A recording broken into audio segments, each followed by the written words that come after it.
Alright, hi everyone, this is the last of the darkly lit videos because I'm just finishing off indexing a haul of art reference books to put in my little studio library because I'm adding these to my guide system, which basically like selects books and page numbers for me to basically generate artistic studies from. It's not only for that, but it's one of the things I like doing. So I'm basically just expanding my collection of possible references. So for today, the first one on the list is the Harry Potter Creature Vault. So I don't know too much about this one, but it was affordable since they were doing a clearance. So let's just take a quick look. All right, I've got the cover off. It's an interesting design, like kind of embossed in a way, very three-dimensional. So what I would be interested in this is, in particular, if they had any like concept imagery for actual creature designs. Looks like there's a little packet for something at the back there. So what I want is kind of stuff like this, concept art. Looks like a good start, to be honest. Yep, that's nice. Devil's Snare, kind of like flora and fauna a little bit of behind the scenes stuff.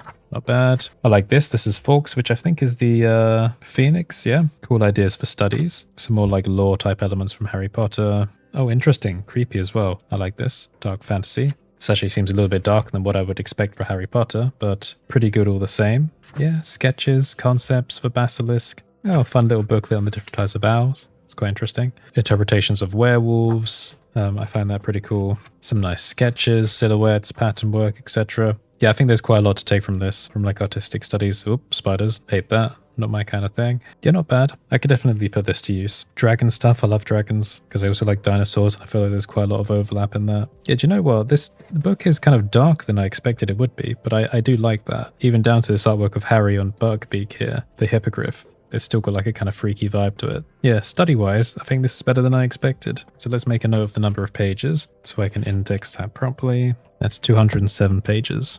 All right, so two more books. Next up is the Marvel Avengers video game that I think might have been a bit of a flop, but this is the art of the game. That's the thing about even if games don't do that well, one thing I like is that in the process of making games, companies also give us like soundtracks and art books, basically things which outlive the game itself, which are still of some value. All right, so let's get this one open. All right, so obviously, first of all, the sniff test. Yep, that passes. That seems like a high quality ink. Quite a wide book, this one though, horizontally. So let's just do a flick through from the back. Okay, so we got like environmental concept art, quite a lot of that. Some of this is pretty cool actually. Variations on some things that we've seen in the Marvel universe, but in a different styling. Various characters, much more concept art, storyboarding. I've seen a combination of like line art for environmental things and more comprehensive artwork. A lot of it seems to be story focused because I think the game was generally quite story focused. So a little bit of graffiti, some interesting character designs. That's a cool design there for a type of like Iron Man type suit. You know, I'm constantly impressed by like when looking at projects like this, the amount of artwork that has to be just generated for projects like this is quite impressive. So that comes to about 191 useful pages. I will add that in. Avengers, the art of the game.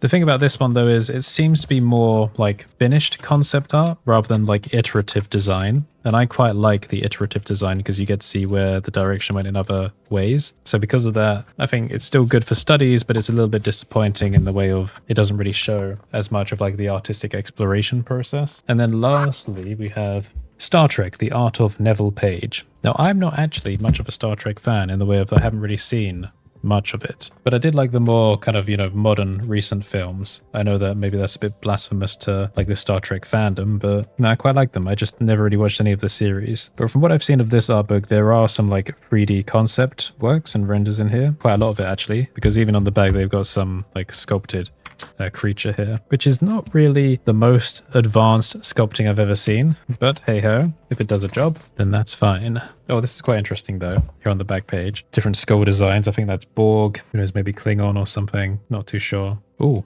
even here, very alien-like designs. I mean, I'm very interested in like just astrobiology in general. So any kind of work towards the pursuit of trying to understand like the variability in life is something that I quite appreciate. So stuff like this, like interpretations of skulls, I think is very cool. High quality concept of a Borg implant, different types of alien creatures. Yeah, so I think these are great for studies. And again, it's interesting to see something that's like so obviously, you know, a three-dimensional sculpting, especially here. Probably something that was done in ZBrush, I imagine, just from having a quick glance at it. But also, you know, that's like the very typical software to use. Some things that are more hard surface, Federation Fighters. Although it looks a little bit kind of awkward / clunky having something so smooth and then these kind of just like kit bash looking things just stuck onto the edge of it. Although the rest of the designs, especially like the, again, xenobiological ones, I'm finding quite interesting. Damn. Ornate here, armor elements. I quite like that.